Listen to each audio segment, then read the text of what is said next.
Assalamualaikum warahmatullahi wabarakatuh. Alhamdulillah, alhamdulillahilladzi ja'ala al-'ilma taharatan lin-nufus wa nuran lil-basair wa hadiyan ila al-jannah. Asyhadu an la ilaha illallah wa asyhadu anna Muhammadan 'abduhu wa rasuluh. Shahidul Qur'an. Allahumma salli wa sallim ala sayyidina habibina wa syafi'ina maulana Muhammadin sallallahu alaihi wasallam. Amma ba'd. Hadirin sidang jamaah Jumat yang dimuliakan, diberkahi Allah Subhanahu wa taala. Demikian juga para pemirsa yang ada di rumah atau dimanapun juga channel TV Istiqlal ini bisa diikuti. Hari ini kita akan memasuki satu topik tentang rahasia keistimewaan orang-orang pilihan. Pilihan melekat pada segala sesuatu, melekat terhadap setiap makhluk Allah Subhanahu wa taala. Apapun selalu ada pilihan. Pilihan artinya teristimewa, orang yang terpilih. Ya. Ini yang kita akan bahas pada kesempatan ini. Jadi rahasia orang-orang pilihan, makhluk-makhluk pilihan, keistimewaan setiap makhluk, apakah itu tempat atau waktu. Pilihan waktu yang paling istimewa hari Jumat ini. Iya. Jadi hari Jumat ini adalah disebut sebagai Sayyidul Ayyam. Penghulunya seluruh hari ialah hari Jumat. Penghulunya seluruh bulan ialah bulan suci Ramadan. Jadi semua ada unsur-unsur pilihan. Semua waktu sama diciptakan Allah, tapi ada waktu pilihan.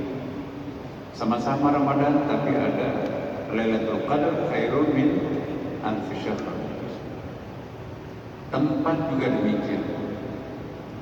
Semua tempat diciptakan Allah, tapi ada tempat yang pilihan, tempat istimewa. Ya, pilihan istimewa itu ialah misalnya Mekah, salat di pelataran Ka'bah, salat di Mekah itu 100.000 lebih utama. Jadi Bapak Ibu sekalian, salat juga di Madinah, masjidnya Rasulullah, itu juga 20.000 kali lebih utama. Sama-sama tempat diciptakan Allah, tapi ada yang istimewa. Sama-sama masjid, rumah Allah, tapi ada masjid yang sudah puluhan tahun bahkan ratusan tahun dipakai sujud. Maka itu ada dia mencari masjid-masjid paling tua. Tidak sama masjid yang sudah ratusan tahun dipakai sujud dan masjid yang baru dibangun. Malaikatnya sudah banyak. Dalam hadis Nabi, satu tempat yang selalu dipakai untuk melantunkan ayat suci, melantunkan kalimat-kalimat suci, terlihat oleh penghuni langit seperti bintang yang sama terang, seperti penghuni bumi menyaksikan ada bintang-bintang langit yang sangat terang. Kalau malam-malam kita menyaksikan ada di langit itu lagi terang, ada bintang yang sangat cemerlang, yang lainnya redup. Ya. Para penghuni langit jumlahnya lebih besar daripada jumlah manusia di bumi ini, menyaksikan pemandangan yang sama, bahwa di dalam bola bundar bumi ini ada titik-titik yang sangat terang. Siapa titik yang sangat terang itu? Ternyata itu adalah tempat selalu dilantunkan kalimat-kalimat Allah Subhanahu wa Ta'ala. Ya, jadi kita dianjurkan oleh Rasulullah Sallallahu Alaihi Wasallam jangan menjadikan rumahnya seperti kuburan. Rumah yang seperti kuburan tidak pernah kedengaran suara azan, suara berjamaah, tidak pernah kedengaran lantunan ayat suci Al-Quran di dalam. Sekalipun itu istana, sekalipun rumah mewah, tapi tidak pernah kedengaran suara-suara takbir, suara azan, maka itu sama dengan makabir, sama dengan kuburan. Walaupun gubuk, tapi seringkali dipakai salat berjamaah, ya, pengajian, maka itu bercahaya dipandang oleh para penghuni langit. Masjid itu adalah salah satu tempat yang paling cemerlang. Karena itu, ya, tempat yang paling terang di langit itu adalah Ka'batullah. Bapak Ibu sekalian, nah, rahasia keistimewaan orang-orang pilihan manusia juga ada. Di sini Syekh Ibnu Athaillah mengatakan, Subhana man satara sirral qudusiyyah biduhuril bashariyah wa dhahara bi'azamatir rububiyyah fi idhar al-ubudiyyah. Subhana man satara sirral khususiyyah, Maha suci Allah yang telah merahasiakan orang-orang pilihan. Siapa yang dimaksud orang-orang pilihannya Allah? Yaitu para aulia, dengan menampakkan sifat-sifat manusia yang umum, dan yang telah menampakkan kebesaran akan sifat-sifat rububiyahnya, dengan menampakkan sifat-sifat penghambaan ubudiyah yang dilakukan mereka. Ya. Ciri-ciri pilihan Allah itu sangat berkontradiksi dengan apa yang menjadi ciri-ciri pilihan kita sebagai manusia awam.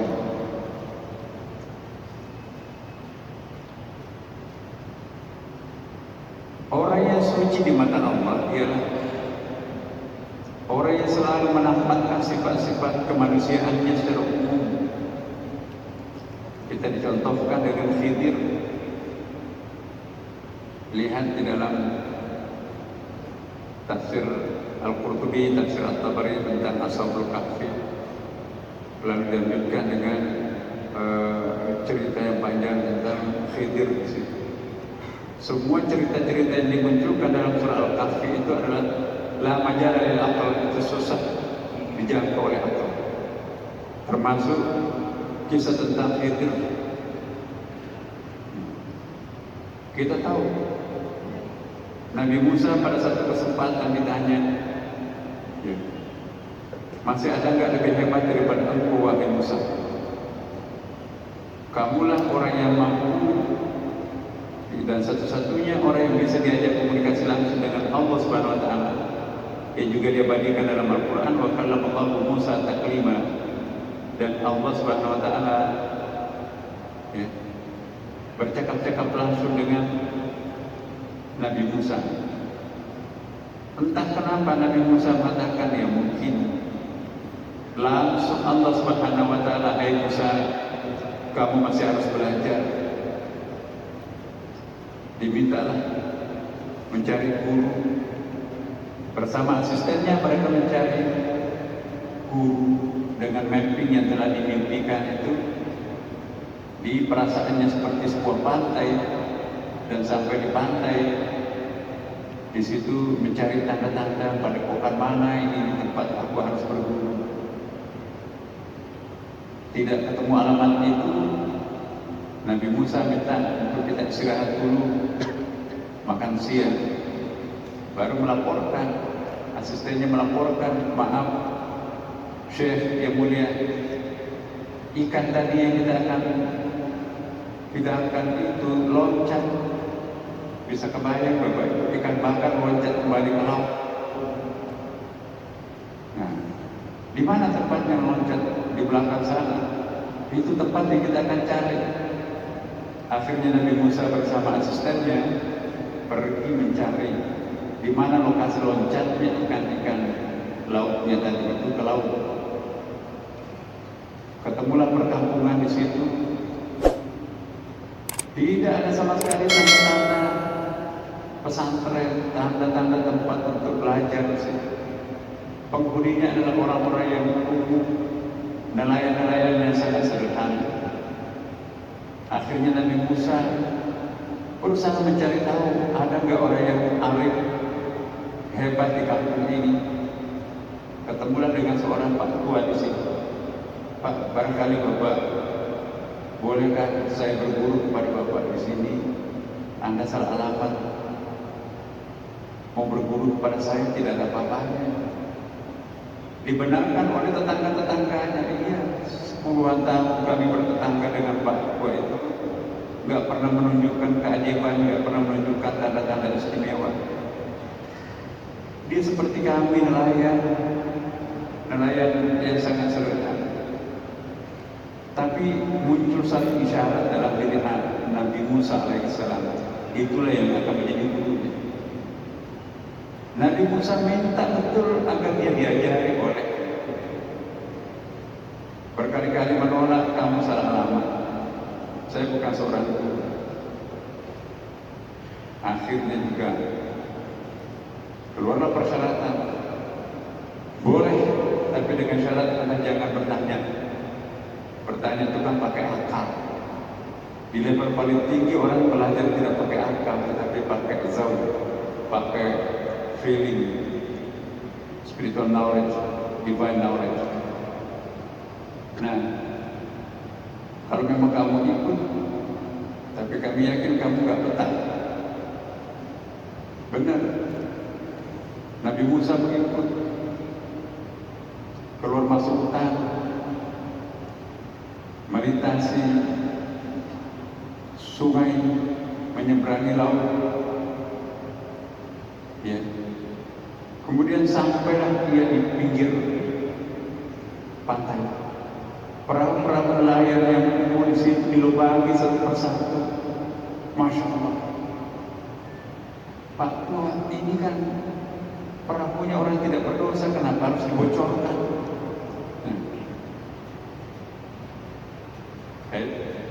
Perjanjian kita, Anda jangan bertanya.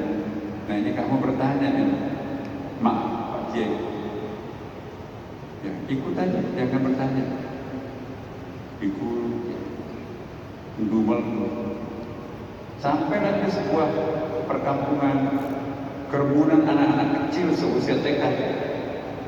Jadinya seorang anak detektif mati seketika. Masya Allah. Pak Kiai, ini kan anak tidak berdosa, kenapa harus dibunuh?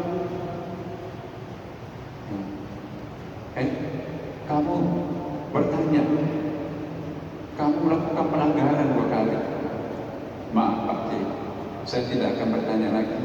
Kalau saya bertanya lagi, ya tinggalkan saya. Ya udah.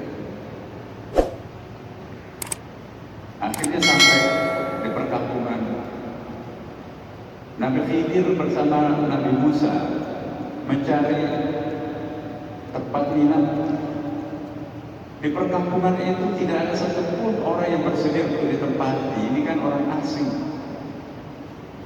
Khawatir jangan-jangan penjahat. Akhirnya Pak Kiai itu mengajak, udahlah kita ke pinggir kota tadi, pinggir kampung, memperbaiki gubuk reak itu. Gembira Nabi Musa, Disinilah nanti aku akan diajari dengan ilmu seperti perintah Allah. Siang dan malam Nabi Musa memperbaiki mereka rumah atau gubuk yang reot sampai pada akhirnya bagus, layak huni. Harapannya Nabi Musa, disinilah saya nanti akan diajar oleh Pak Kiai. Begitu selesai, mari kita tinggalkan tempat ini. Masya Allah, Pak Kiai, siang malam sekian hari kita perbaiki rumah ini. Kenapa sudah diperbaiki, masa kita mau tinggalkan? Ditegur, ini yang ketiga kalinya kamu bertanya. Dan kita lihat dalam kisah surah Al-Kahfi, yang ketiga kalinya Nabi Musa tidak minta maaf. Yang pertama, kedua Nabi Musa minta maaf.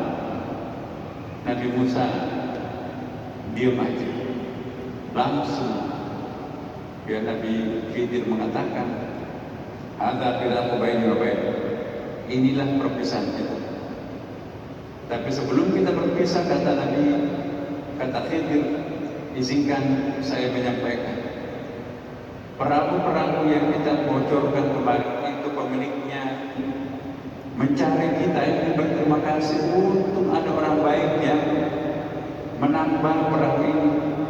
Hanya dengan menambal sedikit sudah bisa layak pakai. Kenapa?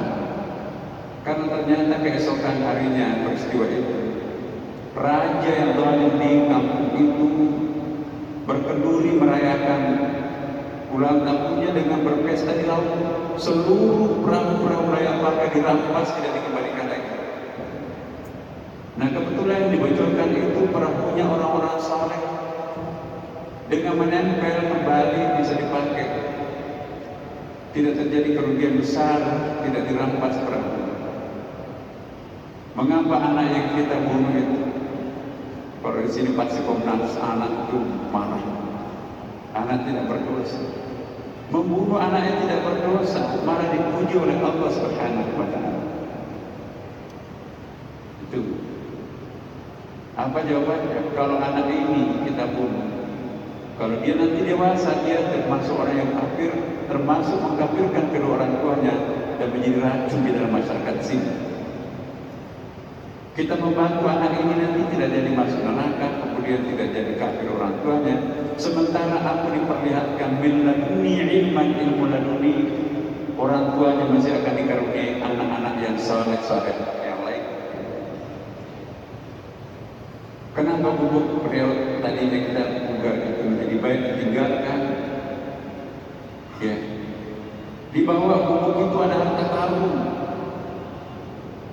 Kalau jadi roboh tersingkap harta karun itu, pemiliknya masih kecil, masih bayi, 30 tahun akan datang, rumah itu baru bisa roboh dan sudah mampu memperdayakan harta karunnya yang bersangkutan. Inilah Nabi Musa tercengang. Ya. Setelah itu Nabi Khidir pergi entah kemana. Jadi Bapak Ibu sekalian, hati-hatilah terhadap orang yang tidak populer, yang tidak terkenal. Boleh jadi tidak terkenal di bumi, tetapi itu selebriti langit. Daripada selebriti di bumi, tidak ada yang kenal langit. Hati-hati Bapak Ibu. Jangan karena tidak muncul tanda-tanda kesalehan di dalam wajah setiap orang, lantas kita memandang enteng, itu gak ada apa-apa. Boleh jadi Allah Subhanahu wa Ta'ala menyembunyikan kekasihnya di dalam wajah-wajah yang biasa-biasa. Justru yang berpenampilan keren itu biasanya justru tidak menampakkan sesuatu yang sangat dalam. Dalam satu hadis disebutkan, ada seorang syekh dianggap keramat suci, punya padepokan. Tiba-tiba didatangi oleh seorang perempuan, boleh nggak saya bergabung di pesantren Pak Kiai di padepokan syekh? Ya, syekh yang senior yang dituakan dan sangat berwibawa itu. Tunggu dulu, saya sampaikan dulu, kata sekretarisnya Pak Kiai. Ya, Pak Kiai ada mau bergabung dengan kita, boleh nggak kita terima? Boleh, boleh. Laki perempuan, dia perempuan, dia nggak apa-apa. Tapi perempuan itu tahu siapa dia. Lihat dulu. Tapi ini Kiai, perempuan itu terkenal di sekitar sini, perempuan nakal. Waduh, jangan mendekati pondok pesantren kita di sini, menodai pondok kita. Akhirnya dengan menyesal, Mbak, maaf, Anda tidak diterima oleh Pak Kiai untuk bergabung di pondok ini. Ya. Dengan lemas, perempuan akan balik. Mendengarkan cerita ini, Rasulullah menanggapi ini dalam diungkapkan dalam Ihya Ulumuddin. Ya. Apa kata Rasulullah menanggapi peristiwa ini? Syekh yang merupakan guru spiritual itu penghuni neraka, dan bekas perempuan nakal itu adalah penghuni surga. Jadi ini membuktikan kepada kita semuanya, hati-hati terhadap orang yang tidak terkenal, dan jangan terkecoh terhadap orang yang berpenampilan keren. Di mata Allah seringkali tidak seperti persepsi manusia kebanyakan. Ibnu Athaillah mengingatkan, Maha suci Allah yang telah merahasiakan orang-orang pilihan para wali, dengan menampakkan sifat-sifat manusia yang ya, seorang wali tidak pernah mencetakkan nama aku adalah ulama besar, aku kiai kuat. Pantangan bagi seorang kiai yang mendeklarasikan dirinya sebagai seorang wali. Siapa yang melantik dirinya sebagai wali atau orang suci, pasti dia bukan orang suci, karena bertentangan dengan sifat-sifat kesucian seorang orang suci.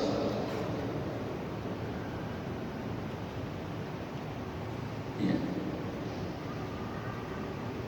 Jadi ini Maha suci Allah yang telah merahasiakan orang-orang pilihan, itu para wali, dengan menampakkan sifat-sifat manusia yang umum pada diri mereka, dan yang telah menampakkan kebesaran akan sifat-sifat rububiyahnya dengan menampakkan sifat-sifat penghambaan atau budi yang dilakukan mereka. Semakin sadar orang akan kebesaran Allah, semakin akan menempatkan dirinya sangat tawadhu. Tidak ada sombongnya, tidak ada angkuhnya, dan tidak ada kecongkakannya sama sekali. Jadi orang yang sombong itu tidak mensifatkan sifat-sifat kehambaan. Dia malah ingin mencontoh sifat-sifat rububiyah, kebesaran Allah Subhanahu wa Ta'ala. Padahal Rasulullah dalam hadis menyatakan kesombongan itu adalah selimutku, pakaianku, jubahku, jangan ada yang pakai. Jadi kalau ada orang yang sombong itu memakai jubah Tuhan, dan kata hadis yang lain, barang siapa yang mengadopsi sifat-sifat kesombongan, dia tidak akan pernah mencium bau surga. Mencium saja bau surga nggak mungkin, apalagi mendekat, apalagi masuk. Inilah Ibnu Athaillah mengingatkan kita semuanya seperti ini. Bapak Ibu sekalian, mari kita melihat ciri-ciri khusus yang dimiliki oleh para wali. Kan sering kita bertanya nih, apa sih wali itu, kayak apa? Menurut Ibnu Athaillah, ya, sangat subjektif kriteria seorang wali, tidak bisa didefinisikan secara universal. Namun demikian, kalaupun kita akan melihat secara universal, itu pun juga kemungkinan itu antara lain berakhlak mahmudah, berakhlak terpuji. Kalau ada orang yang mendeklarasi dirinya sebagai wali, tetapi ada kontradiksi dalam perbuatannya, dalam statementnya, maka itu diragukan kewalian. Gampang menyalahkan orang, gampang membid'ahkan orang, gampang memusyrikkan, gampang menyesatkan orang. Seolah-olah dia punya jaringan khusus dengan Tuhan, seolah-olah dia menjadi jurubicaranya Allah Subhanahu wa Ta'ala. Gampang mau menerakakan orang, mau mensyurgakan orang. Jadi seperti jurubicara Tuhan. Orang yang seperti ini pasti bertentangan ciri-ciri kewalian. Hati-hati. Orang yang suka menyalahkan orang lain sesungguhnya menandakan dirinya itu masih harus belajar. Kalau sudah mulai menyalahkan dirinya sendiri, itu sudah mulai ada kesadaran. Ya. Kalau sudah tidak menyalahkan orang lain, tidak juga melulu menyalahkan dirinya sendiri, diam-diam menyelesaikan setiap persoalan yang muncul tanpa menepuk dada, maka itu sudah selesai belajarnya. Karena orang arif tidak pernah mencari kambing hitam, kambing putih. Dia yang selalu menyelesaikan persoalan tanpa menimbulkan persoalan baru. Yang kedua adalah memiliki keistimewaan yang dapat dilihat sewaktu-waktu dan dalam keadaan yang sangat mendesak dan sangat diperlukan oleh keadaan dan oleh hamba Allah. Ya. Wali seringkali juga muncul aslinya, tapi itu tidak dipublikasi, tidak diiklankan, tidak ditipikan. Justru malah malu kalau diketahui oleh orang. Terpaksa betul baru pamungkasnya keluar sesekali. Memang tanda-tanda kewalian itu ada secara bersih. Ya. Bapak Ibu sekalian, kesimpulannya dari bait yang kita bacakan tadi dari Syekh Ibnu Athaillah, perlu kita mengintrospeksi diri kita semua. Ternyata orang yang mulia di sisi Allah itu bukan orang yang mengedepankan penampilan-penampilan fisik yang sangat oke, tapi targetnya bukan langit tapi di bumi. Ya. Itu selebriti bumi belum tentu akan menjadi selebriti langit. Seandainya kita disuruh pilih Bapak Ibu sekalian, mau menjadi selebriti di bumi atau di langit, tentu kita akan menjadi selebriti langit. Apa artinya selebriti bumi tapi penghuni langit tidak ada yang kenal kita? Lebih baik kita tidak perlu terkenal di bumi, majhulun fil ardh, ma'lumun fis sama. Tidak populer sama sekali di bumi, tetapi ternyata dia permata langit. Ma'lumun fis sama. Ini harapan kita. Dan yang kedua, saya ingin sampaikan kepada kita semua. Ya. Mari menerima kenyataan diri kita sendiri. Jangan terlalu minder. Nasib dasar manusia sial. Seolah-olah mengutuk dirinya sendiri, tidak puas dengan pemberian Allah yang ada pada dirinya. Itu tidak mensyukuri nikmat Allah. Memang ada orang yang istimewa, tapi tidak mesti harus menjadikan diri kita itu hina. Mereka istimewa dengan segalanya, tapi pun Allah memberikan sesuatu yang khusus untuk kita. Jadi jangan mengutuk dirinya sendiri dan terlalu over memuji orang lain. Itu juga memuji, menjilat orang lain, dirinya nggak pun apa-apa. Jadi seperti dia frustrasi menjalani kehidupan, itu juga tidak bisa. Serendah apapun dan sehina apapun kita pasti ada keistimewaan yang Allah berikan yang hanya kita sendiri yang tahu. Karena itu mari memupuk keutamaan yang Allah anugerahkan kepada kita. Mari kita bagikan kelebihan-kelebihan itu kepada orang yang membutuhkannya. Mungkin kecil buat kita, besar artinya buat orang lain. Semoga Bapak Ibu sekalian, hari ini kita mendapatkan berkah. Insya Allah sebentar lagi ini kita punya tamu kehormatan, imam besar dari Mesir yang akan bersama dengan kita, dan nanti juga akan kita mohon untuk mengimami kita pada Jumat kesempatan ini. Kita bersyukur Bapak Ibu sekalian. Dan saya mengingatkan kepada kita semuanya, Bapak Ibu, Bapak-Bapak sekalian, tetap mengatur jarak, semua menggunakan masker, apalagi yang sudah mepet-mepet begini. Saya mohon betul nanti pada saat keluar tetap kita mengatur jarak, dan ketika juga mengambil sandal, mengambil kendaraan, mari kita memperhatikan protokol kesehatan yang berlaku di Istiqlal ini. Demikian Bapak Ibu sekalian, wassalamualaikum warahmatullahi wabarakatuh.